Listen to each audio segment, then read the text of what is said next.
is Win News. Tonight, friends reveal the relationship between Steve Fesis and his wife in the lead up to her death. Tourists spend a record amount of money in the Illawarra. And a fitting tribute to a talented and loved footballer. Good evening, I'm Kieran Johnston. I'm Jeff Phillips. Also tonight, 2 men on the run from Lake Illawarra Police. And do the region's councils have to amalgamate? The Supreme Court has heard former Mount Warrigal man Steve Frank Fesis asked a grief counsellor whether authorities knew how his wife had been killed. Fesis is accused of murdering Jodie and dumping her body at a South Coast camping ground almost 2 decades ago. Rob Morrison filed this report from Sydney. It's the second week of the murder trial of Stephen Frank Fesis.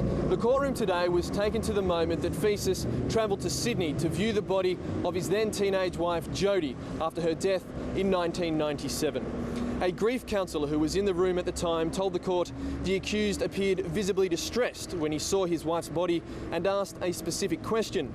He'd asked if she'd been strangled because he'd heard that she was, and if he could tell, and whether doctors could tell. It's the Crown's case that Fesis deliberately strangled or choked out his wife before burying her body in a shallow beachside grave near 7 Mile Beach at Giroa. Today, the jury was also given an insight into the relationship between Jodie and Fesis. The court heard Jodie was feisty and the dominant partner.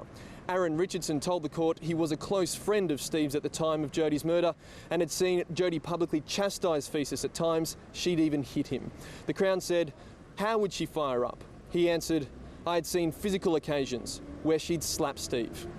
Aaron's wife Leanne Richardson gave evidence that Jodie had threatened to leave Fesis and move to Mudgee or Orange with the children to buy a farm in the months leading up to her death, and that Steve thought Jodie had been hiding money from him to fund her new life. Aaron Richardson also told the court on the day Jodie went missing, they visited the couple's Mount Warrigal home, saying, "Previously, the house was a mess. We were shocked it was in such a clean state. It was almost sterile." Defence lawyers for Fesis argue that the 45-year-old did not kill Jodie, that he had no motive and he would have never deprived their children of their mother. The trial continues tomorrow. Rob Morrison with that report. Police from Lake Illawarra are appealing for information about 2 men wanted for outstanding warrants. 45-year-old George Praklovsky wanted for supply and possess prohibited drug and revocation of parole. Police are also searching for 32-year-old Jesse Hartnett, who failed to comply with reporting obligations as well as to appear for breach of a good behaviour bond. Anyone with information about the whereabouts of either man should contact Crime Stoppers. Tourism is booming across the Illawarra, and according to the figures released in the latest National Visitor Survey, tourists are spending more than ever. It's a positive for local businesses, and Destination Wollongong says the growth will only continue. With a glittering coastline that commands attention, the Illawarra has always been popular with tourists, but now the visitor economy is beginning to boom. In the last financial year, visitors spent close to $900 million here, a record result. It's really important to note that that money is invested not just in hotels and tourist attractions, it's invested in petrol stations, it's invested in cafes, it's invested in jewellers. There is no business in Wollongong which isn't genuinely benefits from a rise in visitor numbers. More than 1 million domestic visitors spent a night in the Illawarra in the last financial year, up 7.5% on the year before, while international overnight stays increased by 8.9%, and the international sector is about to get a whole lot bigger. I think the engagement of Royal Caribbean with the area has really seen the visitor economy go to another level.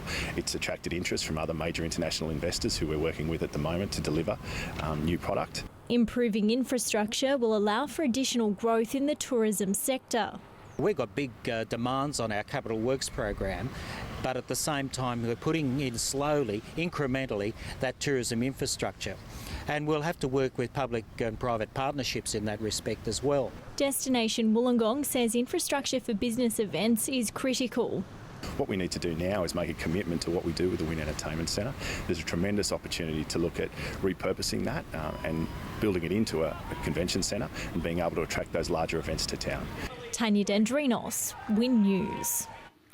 The Win Network will become a major shareholder in Nine Entertainment Company after entering an agreement to increase its stake to 14.95%. Win has had a close association with Nine dating back to the early days of television in Australia, when owner Bruce Gordon was a director on Sir Frank Packer's Channel 9 board. The deal will see investment fund operator Apollo sell part of its holding in Nine to Win Corp and its related entity Berkatu.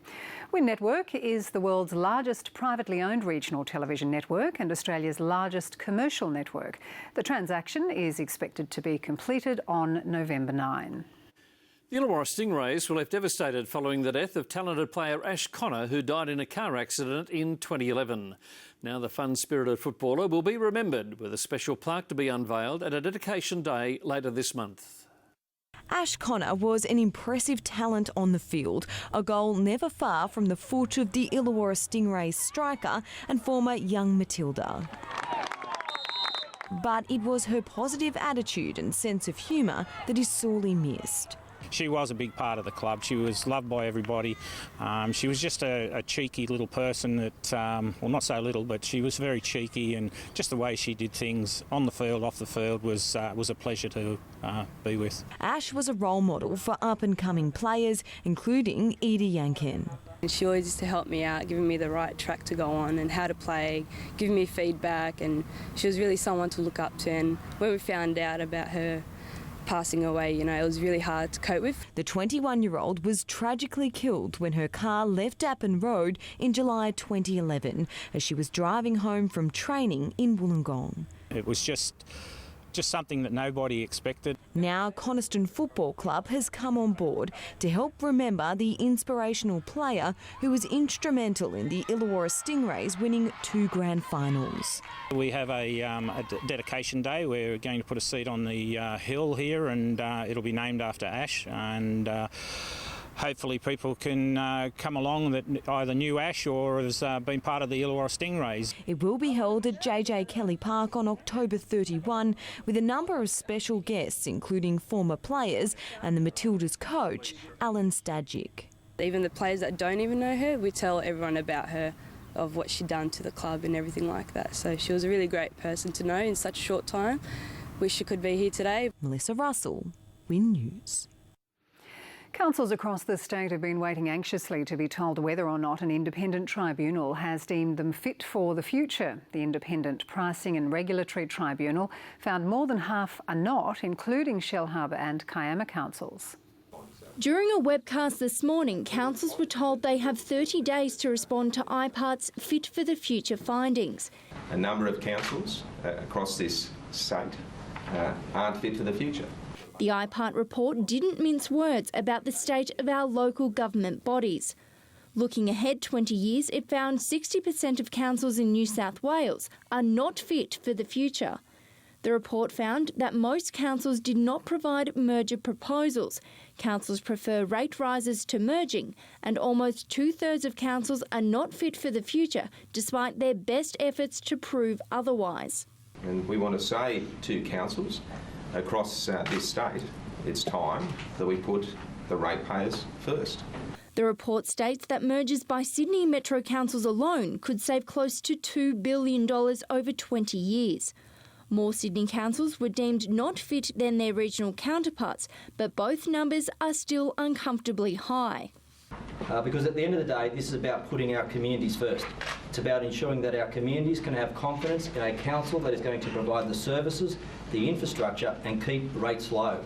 This map identifies the council areas which have been deemed fit in the green, not fit in the orange, and blue fit as a merger option. Kate Fotheringham, Win News. At its meeting last night, Wollongong City Council received the auditor's report for its financial statements for the 2014-15 financial year. Council says it's in a very strong financial position, recording a surplus of $31.5 million. Lord Mayor Gordon Bradbury says the money saved will be put back into infrastructure projects for the city. Our budget for this year in capital works will be around about $88 million, but I anticipate that in the 16-17 budget there will be record spending on capital works. The extension of Fowler's Road at West Dapto, as well as storm water mitigation, are among projects expected to receive funding. Coming up on Win News, a Dapto house gutted by fire. And a Helensburgh carpenter takes out an international award for his surfboard made from a recycled door.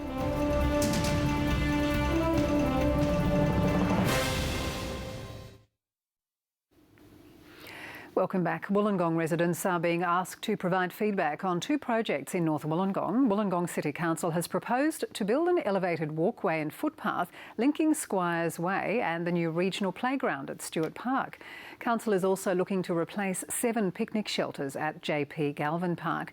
The proposals fall under a range of works being undertaken to improve Stewart Park and its surrounds. Public submissions close on November 16. A Dapto home has been extensively damaged by a fire after a butane stove was left burning in the kitchen last night. The 63-year-old resident was lucky to escape uninjured. Hundreds of thousands of dollars worth of damage to a home rendered unsafe to enter. Today, neighbours spoke of the drama that unfolded overnight, lighting up their usually quiet street.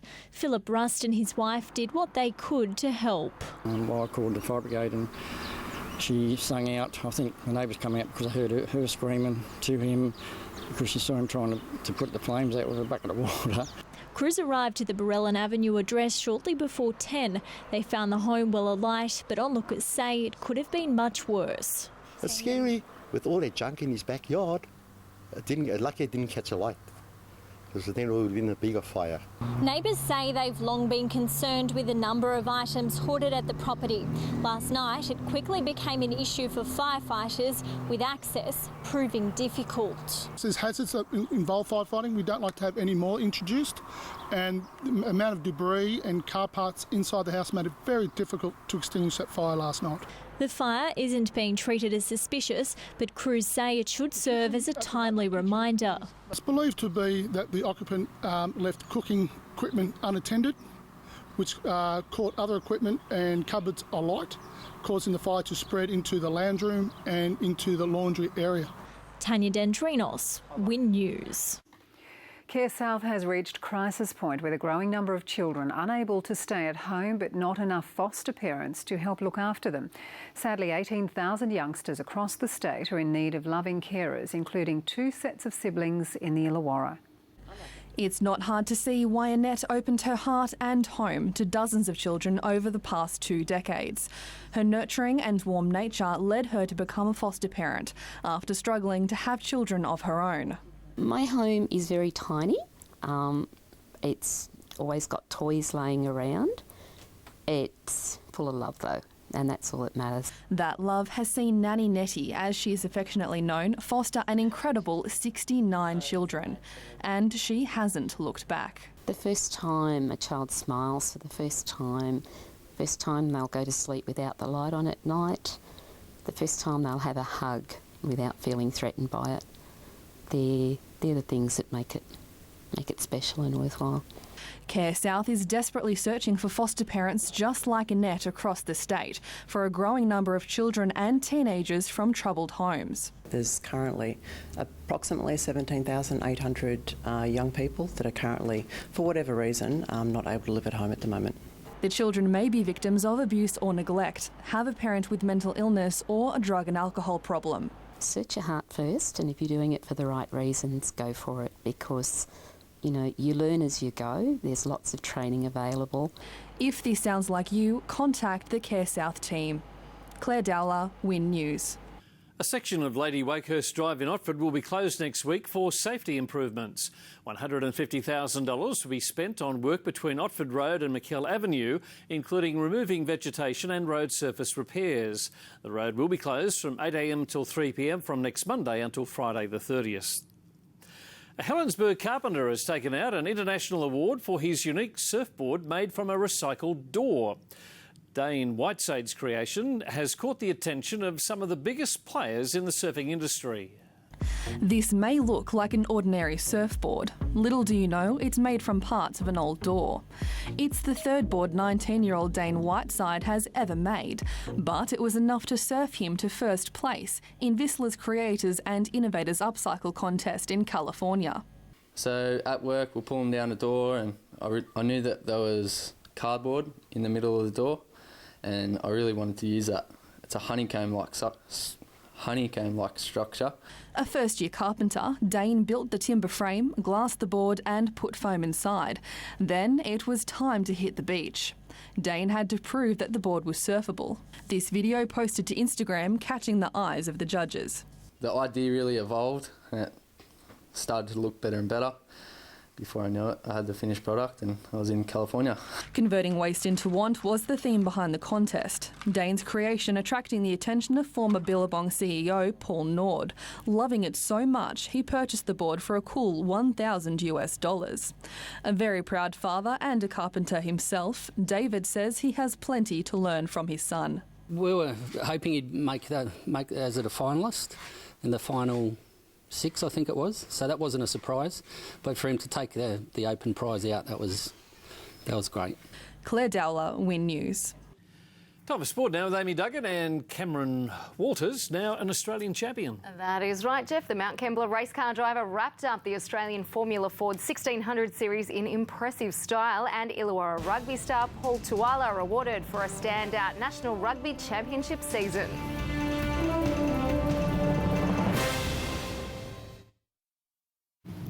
In sport, Cameron Walters has won his maiden Australian Formula Ford 1600 Series crown with an impressive final round at Wakefield Park. The Mount Kembla driver survived plenty of adversity throughout the season to take out the championship. Relief and plenty of celebration. Cameron Walters finally has his hands on the Australian Formula Ford 1600 Series trophy after a dominant display in the final round on his home track. Came away taking all 3 races and that was amazing. We just put our head down, got out there and focused on the racing, and we prevailed, with 14-second leads, and that's all we had to do. Walters didn't have it all his own way this season, having to make up ground on the leaders. After missing round 1 and not finishing in round 3, the Mount Kembla driver thought his chances at the championship may have faded. The title looked like it was getting further and further away from us. All I was told after that was stick to your goals and be consistent, and we showed that coming into round 4 and 5, where round 4 I finished second and round 5 I took it out. A small smash-up at Wakefield Park brought back flashbacks of last year's agonising second place in the championship when Walters' engine failed in the final event. The Synergy Motorsport driver was able to keep racing and get the job done, winning a test drive in a Formula USF 2000 at Winton. Now the big decision is where to next. We're going to look at our options. The Australian GT Series and Australian Porsche Carrera Cup comes to mind, but there's other series around the world. New Zealand Formula Ford has a great path over and to America, so we don't know yet. Tim Robinson, Win News. The Australian Matildas left for China as they begin their preparations for next year's Rio Olympic qualifiers with international matches against both China and England. Illawarra Stingray star Caitlin Cooper's gearing up for her first match for the Matildas since 2012. The Western Sydney Wanderers defender leaving Australia with a goal to her name after round 1 of the W League. Caitlin Ford and Michelle Heyman also got on the scorer's sheet in the opening round, with Ford's Perth Glory the only winning team of the 3. University rugby and country Eagle star Paul Tuala has capped a successful year with selection in the Australian Barbarians squad to tour New Zealand. Made up of 26 of the best performing players in this year's NRC, the Australian Barbarians will play 2 matches against a selected New Zealand Heartland 15 team next month. Tuala is one of 7 country Eagles named in the squad, the Eagles falling 1 point short of the final series in 2015, finishing 5th. Dapto has announced itself as a strong contender in this year's Illawarra cricket competition, scoring 300 runs to defeat University in round 2. Meanwhile, Illawarra was outclassed in its Kingsgrove Sport T20 Cup doubleheader, losing both home matches against Sutherland and Uni New South Wales. Batting first, Sutherland started slowly against Illawarra before James Brown and Shane Smith took control out in the middle. The wicket of Brown just out of reach for the home side, but shortly after they got their man, Joseph McDevitt breaking a 53-run partnership with a catch in the deep by brother Xavier. The run rate then slowed for Sutherland as Murray Crowe grabbed the first of his 3 wickets of the day. Dylan Smith sent back to the pavilion after scoring just 3, and Peter Sakouras joined him for 6. But the damage was being done by Shane Smith, bringing up his 50. Smith remained unbeaten on 80 to set Illawarra a total of 7 for 159 from its 20 overs. The home side falling well short, all out for just 94 inside 16. A similar result to its first match of the day, when Uni New South Wales struck up another comprehensive victory. To South Coast Cricket, and Matt Lawrence and Nathan Tyrrell did their best to improve a slow start by the Rail in its one-dayer against Lake Illawarra. Mark Uchigray removing Tyrrell for 18. Before danger man Lawrence was caught on 59.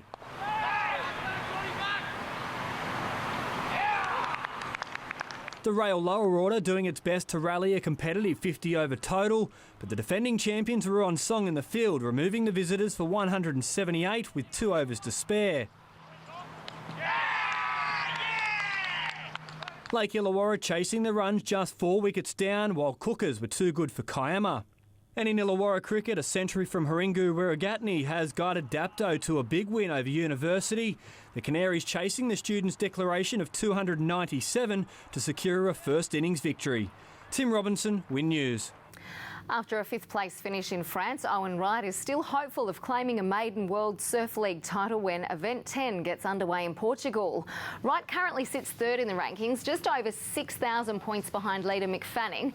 A win in South America could see him soar to the top of the standings with 1 event to surf.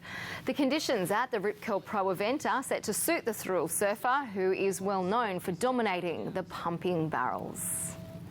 I hope it happens, Jeff. So do I. Thank you, Amy. Your Wednesday weather details are coming up next.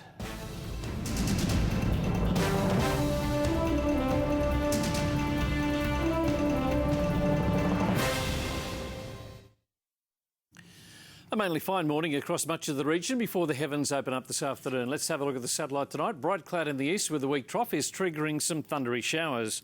On the synoptic chart, a trough and a low in the east will generate very warm winds, showers and storms in southern Queensland, New South Wales and eastern Victoria. Temperature-wise today, Wollongong peaked at 23 degrees, Bowral 27, 34 in Unnowra, Ulladulla 24, Batemans Bay 27, 25 for Maruya, Bega 30 degrees, 24 in Merimbula, Eden 23. The forecast for the Illawarra on the highlands, a partly cloudy Wednesday, a high chance of showers and thunderstorms in the afternoon and evening, north to northwesterly wind shifting southerly in the early afternoon. For the south coast, a cloudy day with a 90% chance of showers and a thunderstorm, most likely in the afternoon and evening. Heavy falls are possible.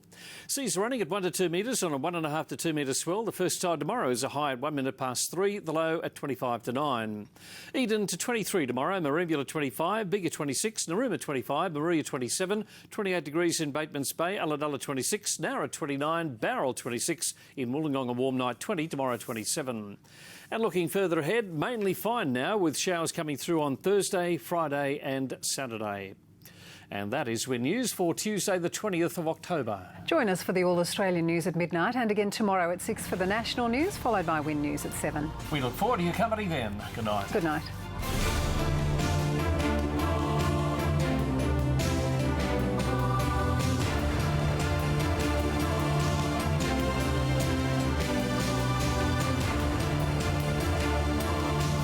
This has been a Win News presentation from Win, Australia's #1 regional television network.